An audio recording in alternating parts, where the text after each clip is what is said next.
Live from Warren, Local 4 News starts right now. Good evening. Welcome to Local 4 News at 5:30. We are in your neighborhood, coming to you live from Warren. This city has seen a major shift in leadership. A new mayor, also a new mission to do business, and a new outlook brought us here to share the stories from this community. Good evening, everybody. Thanks so much for joining us here at 5:30. I'm Karen Drew. And I'm Damon Fernandez. We're coming to you live from Michigan's third largest city. You know, Warren sits about 13 miles north of downtown Detroit. It's home to the military with Detroit Arsenal, to General Motors with the Tech Center, and home to a whole lot of great people. Now, one big issue here in the city of Warren definitely has been leadership. We have covered the city for many, many years, and there has been political dysfunction. There was mudslinging, there was lawsuits, there was infighting, and now there is a new face that is leading the city, and I think residents are really excited about what is next for this community. You know, many of them using the word a new dawn, and the people I spoke to say they hope these newly elected leaders will help give the city government a fresh start. Some neighbors are calling it a new dawn in the city of Warren, Michigan. After 15 years under the administration of former Mayor Jim Fouts, residents here are welcoming the city's newly elected mayor, Lori Stone, and a new city council. I think what's really going to be important is how we change the narrative of the city. Some residents, like activist Jocelyn Howard, say the city's new leadership will be vital in reshaping Warren's future and moving on from years of political infighting and dysfunction. We've had a lot of negative publicity. We have a lot of negative things that have happened.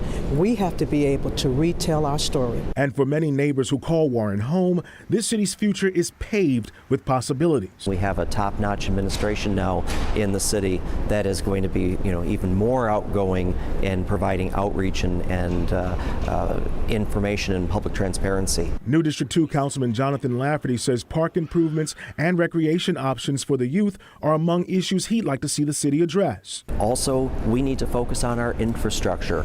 We have many aesthetics and infrastructure that have been neglected for years that really truly need to be addressed. District 1 Councilwoman Melody McGee told me she believes housing, job training, and expanding small businesses should be part of Warren's focus for the future, not to mention long talked about efforts to develop a city center. We do want to build a better and bigger downtown in order to attract the people to the city. That is definitely an issue that we need to work on. New members of the city's leadership say they have confidence in the new mayor and administration and want to partner to see some big things happen. What are you most optimistic about in the city of Warren? We're at a brand new day here in Warren. The old politics are gone, and we have brand new leaders that are really, really excited that they finally get a chance to exercise their voice for the future, for my children, for your children, and for the next generation. We are going to be accomplishing some great things here that are going to, serve our city for generations to come. For generations to come. And there are a lot of expectations for this new leadership right now. New Warren Mayor Lori Stone is here to talk to us about the future of this city. And we have not sat down with you, so first of all, congratulations on the new gig. Thank you. Talk to us a little bit. You're born and raised in Warren, and you said you really had a mission, a dream in a sense, to kind of lead this city. Yes, it was a calling, and it was for my community. I've served as a teacher, as a legislator, and when my community saw the potential for leadership and the opportunity to take us in a new direction, I really appreciated that and was proud to step up. You've been doing some listening sessions with residents, asking them what they care about. As you listen, give us a little tidbit of what are some of the things that they're mentioning and what are some of the things that might hit the top of your agenda. Yes.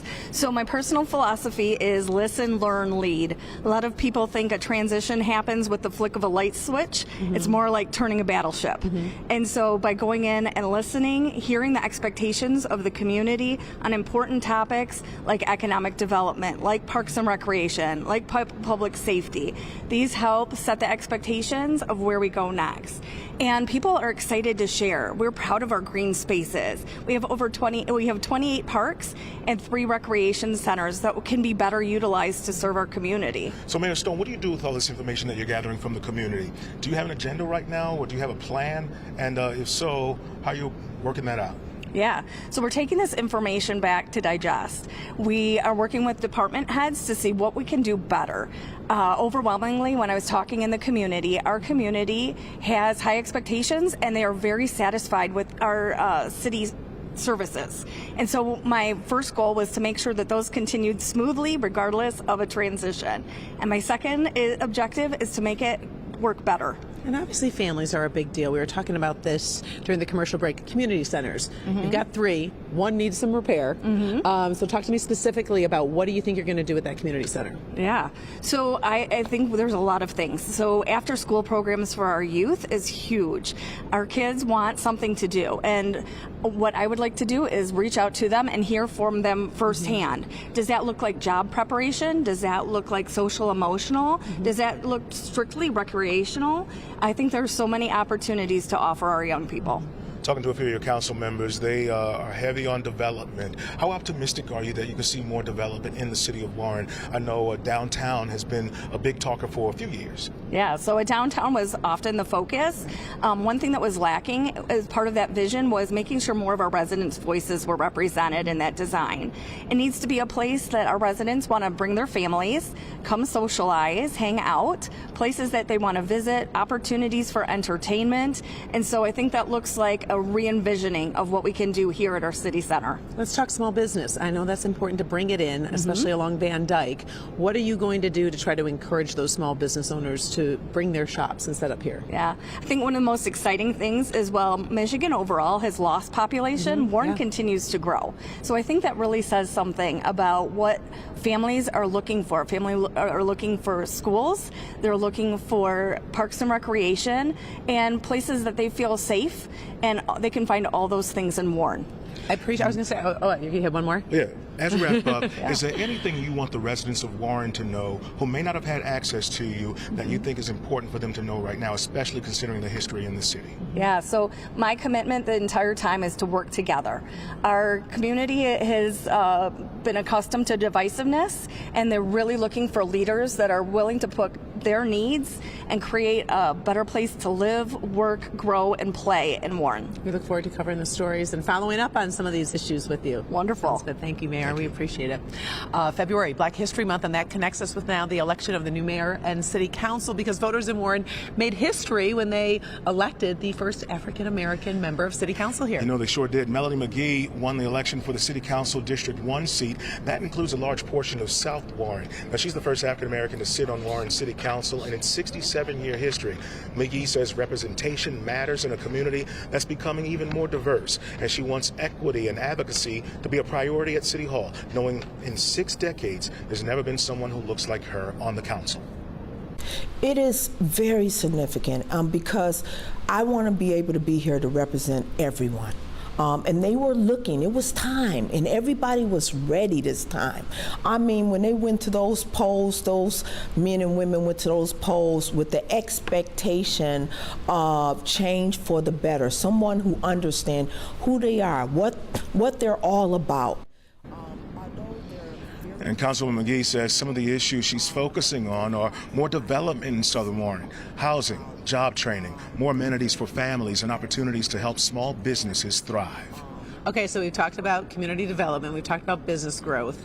I think we can talk about some of the cool, fun stuff, too, in this community, because there's a lot to brag about here in Warren. Yeah, you know, from diverse neighborhoods to raising families, here's a look at what you are telling us makes Warren so great.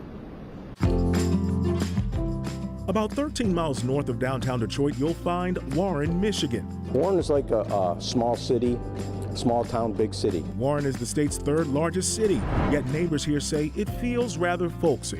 What do you love most about this community? Everybody's friendly. I don't think there's a better place around. Many residents boast about how proud they are that auto manufacturing remains part of the pulse of this city. The GM Tech Center's a major employer. A variety of auto parts suppliers and dealers also call this city home. I mean, if you're going to have kids and raise a family, this is the place to be. And that's not it. Neighborhoods across Warren are growing. We have the best law enforcement, I feel. Bringing with it more diversity, conveniences, and options. Everything is pretty accessible. If I have a problem, I've got people I can talk to. And get this, the Macomb County Chamber says rapper Eminem's childhood home still draws crowds. Tourists are constantly driving by to see where the entertainer grew up. And don't skimp on Warren's food scene.